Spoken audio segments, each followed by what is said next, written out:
Ottava di Pasqua. Proseguiamo con qualche simbolo come abbiamo visto nei video precedenti, con i cosiddetti sepolcri durante il triduo pasquale,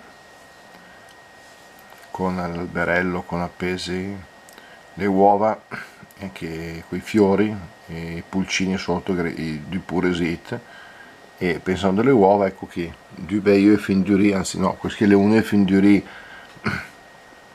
divisa a metà, e quest'anno gaming sta il su ulifera qua sui chap, perché era talmente secche che sta il su in sui ulif e su anche sui chap, cioè io e fin chappa le uova sode, io e fin du riz. Chi fa le uova? Beh, la gallina, l'occa, altri uccelli, fra cui la colomba. Ecco qui, ma questa qui è la colomba d'ursa e non la colomba vera.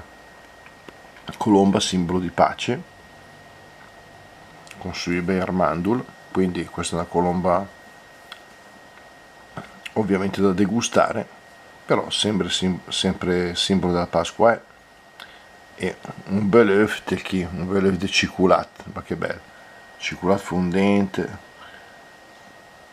color cicolat, uovo, ma come simbolo ancora importante che accompagnerà in tutto il periodo pasquale è il cero pasquale, il simbolo della luce, che è Gesù risorto.